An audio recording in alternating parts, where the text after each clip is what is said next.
This is just a quick response to Nykytyne2's latest video, because apparently he's going to be doing some videos debunking 9/11 conspiracy theories.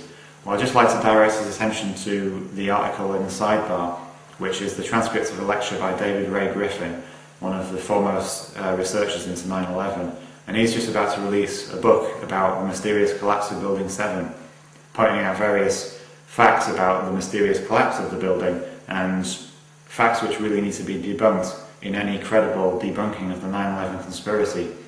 So please read that article, and I would like to see you try and debunk the points that he makes in it. I'll just go over some of the main points now. The first is the fact that nanothermite has been found in the World Trade Center rubble. Now, unreacted nanothermite was discovered in various samples taken from various locations, and nanothermite is a high explosive, basically. So explosives have been found in the World Trade Center rubble by a team of scientists led by Professor Niels Harrit of Copenhagen University. So the first thing to debunk is how that got there, or what it is if it's not nanothermite. Now, the NIST report's not going to help you here, because Niels Harrit discovered this after the NIST report came out.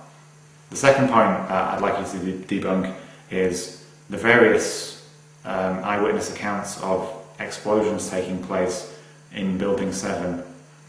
There are multiple accounts of explosions going off from various credible sources. The most compelling eyewitness to what happened in Building 7 is perhaps Barry Jennings. Of course, the late Barry Jennings, who died in rather mysterious circumstances 2 days before the NIST report came out. Now, Barry Jennings told Dylan Avery that basically the explosion that went off in Building 7 happened before either of the Twin Towers collapsed. So therefore, the explosion couldn't have been caused by the rubble falling from the exploding towers. So that really needs to be debunked. The whole Barry Jennings account of what happened that day needs to be debunked. Secondly, you need to debunk the fact that molten steel was reported in the rubble of the World Trade Center by various witnesses, including very credible witnesses, including a guy basically who was on the engineering team who designed the World Trade Center themselves.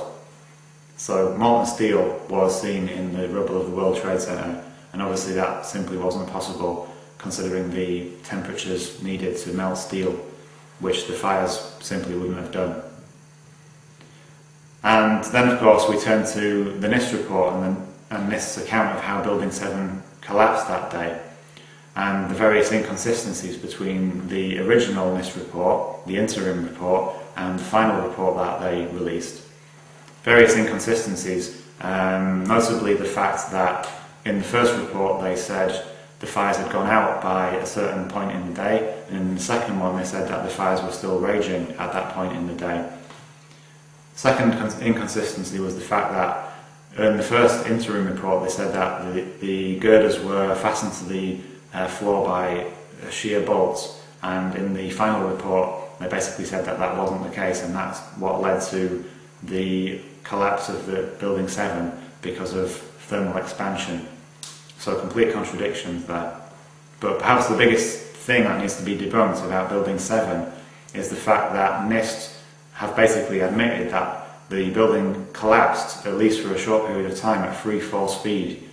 Now, many people have said that Building 7 collapsed at a free fall speed, and obviously for most of the way down it doesn't collapse exactly at a free fall speed. I mean, it still collapses very, very quickly and incredibly suspiciously quickly. But NIST were basically arguing that it didn't collapse at free fall speed, and this is what they argued until the release of the final report. But if you look on page 607, I believe it is, of the final NIST report, there's basically an admission that for 2¼ seconds Building 7 was falling at free fall speed. You can check that out in the article in the sidebar.